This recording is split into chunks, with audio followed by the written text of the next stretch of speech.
All right, guys, welcome back to a new training session. Welcome back. So today we got a new different body part to train. So today I've got a lower body, so I've got a leg training session to do today. Now with my leg session, I like to incorporate both glutes, hamstrings, and quads as one session. So mainly I start with my weakest body part when it comes to that. Just like with most of my training session, I tend to prioritize the weakest one first. And one reason of doing that is basically the majority of my energy at the start of it goes into that weaker training body part and improving that. So today is going to be glutes because I really want to work on my glutes this year. So I'm prioritizing that first as my first body workout. Then I'm going to move on to my hamstrings. And then from there, I'm going to finish up with the quads. It's a nice and simple session like I always do. I like to keep my session nice and simple, easy to follow, easy to understand, and easy to comprehend. So on the long term, you can stick with it, you can go through the whole motions of it, and it's not something that you're going to have to wrap your brains around into how it actually works. So first up, we got the glute sessions in. So we got the adductors machine. We're going to be getting done, supersetting that with the open and wide sumo squats as my second go-to. Now with these ones, it's all about trying to prioritize the glute movement and putting maximum tension on them to get them to work. We're fresh in the gym, we're still cold, we haven't warmed up first, so first things first, start off nice and light, get the joints, mobility, and the machine set up for that movement. Get them nice and warmed up, get you through, nice and comfortable in the motion, and then we're gonna start increasing the weights and increasing the intensity as we go. So let's get it cracking.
All right, guys.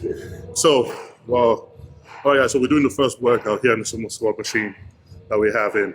You can use this machine or you can use a dumbbell. The main key of this one is basically knowing how to keep your legs nice and far apart and toes pointing outwards. Now, when we do squats mainly, or we're doing kind of squat movement, I try to keep my legs more narrow and toes pointing slightly more inwards, so that way I can engage squats more. With this one, the idea is the opposite. You want to keep your feet nice and further apart, further than your shoulder width, and toes pointing more outwards. Now, the idea is to come down on the movement, but keeping your back totally straight while you do it. So your knees and your hips move, while your back don't. I tend to see when people try to do this motion, especially because they hold the weight in their arm, they tend to come down and limit the amount of movement their knees go by bending off from the hip.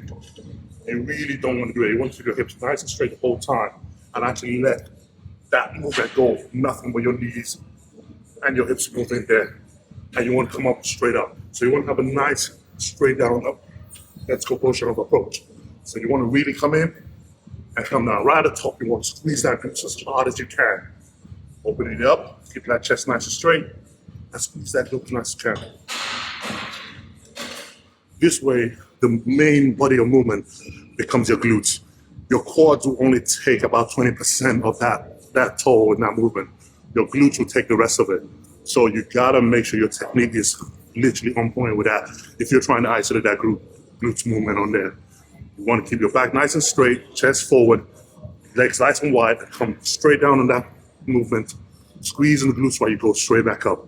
So doing that, you find that you engage more of your glutes, less of your quads, and less on your knees when you do that.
All right, guys, with the abductor machine, one thing I tend to focus on is I tend to focus on different range of movement while I'm doing it. So first one, when I got myself machine, I sit backwards to engage out of the glutes.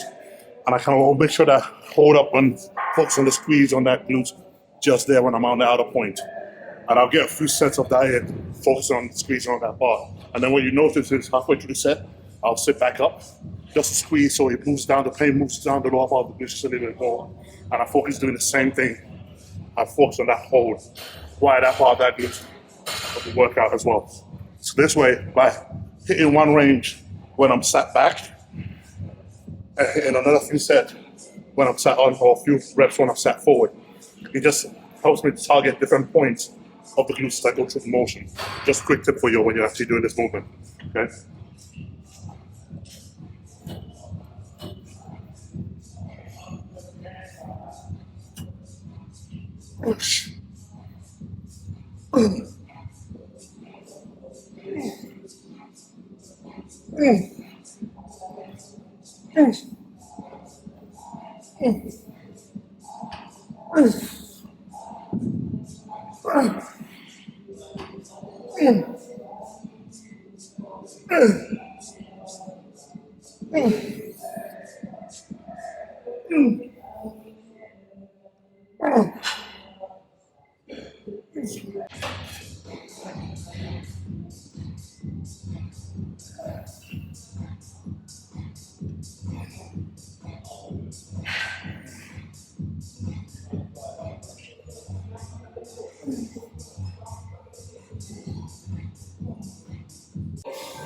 Right now my workouts consist of take the warm-up out of it and go 4 working sets that I hold on through.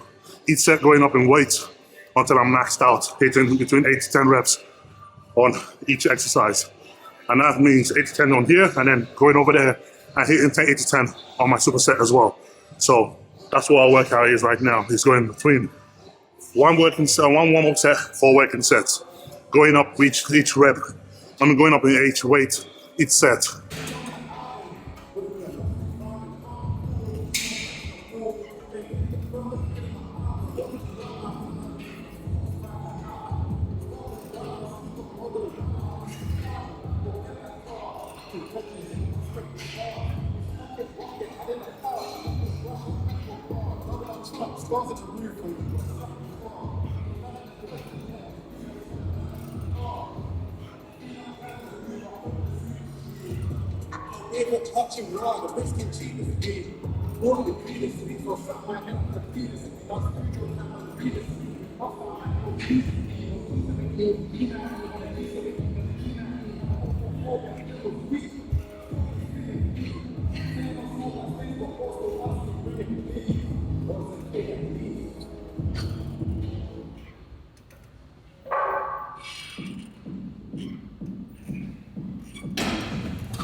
Alright guys, so we got our next workout, moving on to the next body part, which is hamstrings. Now, hamstrings are not a muscle group that obviously I've always wanted to make as much improvement as I can on it. And one way we've seen my hamstring improved over the years, is by having this form of training. There's been times where I've isolated it onto its own day, and there's been times I added it onto a quads workout. For me, right now, at the position that I'm progressing, it works very great as I'm adding it onto my quads work as my lower body training. Now, the hamstrings we got, but then today we got seated hamstring curls and lying hamstring curls. Nice and simple workout. Every gym has a machine relatively to one of these that you can use. The main part of these ones is, especially when it comes to hamstrings, which something I learned earlier this year when I got hamstrings here, was being able to calculate the amount of weight that you can pull in your hamstrings and keeping your lower back out of the movement. When you start putting on a lot of weight and you have more of a snapping movement as you go through your hamstring motion, that is what calls for hamstring rip, which I learned very intensely earlier this year. You're able to put enough weight in there that you can feel great resistance on, but you keep that flow of momentum, both controlled on the eccentric movement and the decentric movement. Make sure you have it nice and controlled. Don't just swing it up and down, because that's what causes injury. But keep it a nice control movement when you're coming down and a nice and control movement when you're coming up. And focusing on squeezing that and keeping your lower back out of it.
All right, guys, next workout today, we're moving on to quads, and we got two of my favorite quad exercises. I love to superset together. It's absolutely awesome because it's one thing I've used to do with really strong quads over the years. We got the Atlantis head hack squat, superset with leg extension. Those two movements absolutely destroy your quads, man. They're very intense, they're very impactful, and they take a lot of getting used to. When you actually get into it, it's very drastic. So first and foremost, we jump on a hack squat. I love this hack squat machine. One of my favorite there is, because especially being a taller guy, squatting for us can take a lot of tolls on our joints. Knee, hips, back, lower back. They take a punishment for taller guys, especially when they're squatting. So having a half squat like this that has a supported chair for your lower back is absolutely sublime. It causes your range of movement to be much more fluent. You can go deeper on it. You can really focus on just hitting the quads and not have to worry about your form so much, and especially like trying to isolate your lower back out of the movement. So I absolutely love this half squat machine. Next up, leg extension. Nice and simple, sit down. I like to keep my legs extended. I like to keep my legs nice and close together, toes pointed inwards, so it hits that sweep. Now, one thing when it comes to legs, a lot of guys, the one most part that they grow and they miss or they don't grow as often is having that nice big round sweep. Bring your legs more close together in both in the squats and in the leg extension. You focus on most of the tension to go down the side of your legs, right outside, so you have that big round full sweep, and you focus most of the tension on there. Just by doing that small, slight adjustment, you can focus tension solely on your quads. Most people, they try this when they squat very wide stance. By squatting wide stance, you move the tension from just your quads to having your hamstrings involved and having your glutes involved. If you're trying to maximize growth on the quads, bring your legs a lot more narrow together, about shoulder width apart, and then just come in nice and low and nice and deep on it. That will push most of the focus solely on the quads itself and help that grow. So that's one movement, one tip I gotta give you when it comes to squats is really try to isolate them by keeping your toes pointed inward slightly and legs a lot more close together.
I want to explain real quick when it comes to leg extensions. I tend to see this a lot, so I just want to touch on it.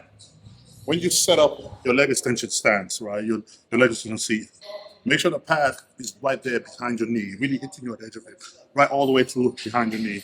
So you have your full length of your quads settled and supported on the bench, okay? So when the movement then starts, you want to go all the way up to lock out the knees and then all the way down to at the bottom, just before the weight actually sets in. So you want to make sure you have the full range of movement and motion.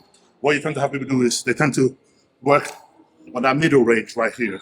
And they don't go down low enough and they don't come up high enough. You want to feel that lock in to get your knees completely locked in so the quads take all the full movement. And then when you come all the way down, you want to come all the way down, that you have the full stretch of the quads and having that tension real there right before you actually settle down on the weight. So by keeping it on that range of movement from the top all the way to the bottom, it just feels a lot more, it's a lot more painful. You're not as strong, but every single movement counts towards growing your quads and towards putting maximum tension into the quads. And there's no waste of movement in it. Everything counts, every set counts. So that's just quick tips when it comes to leg extension.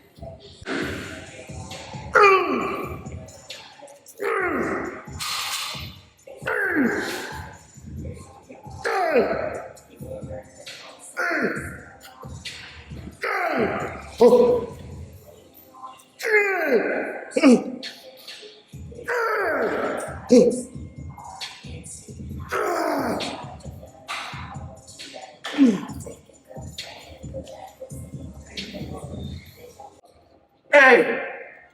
Oh! Hey! It's... Wow.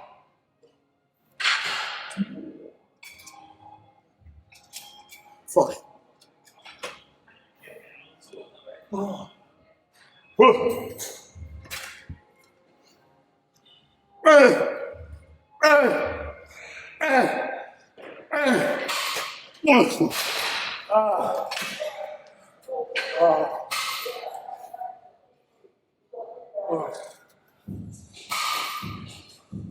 Whoa.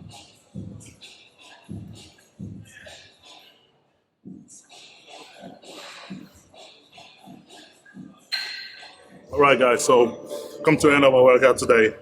And yeah, man, just a few things I implement in my training to help improve my legs, to help improve muscles that I have, you know, especially on quads. Those are just a few techniques I do in my workout. The main key of it, like I always said, good form and high intensity. To combine those two will always give you the results you want, okay? Just trying to keep that workout nice and intense. Focus on really hitting the muscles, you know, very optimally. Really target the muscles that you're training and try to keep your form as good as you can so you avoid injury.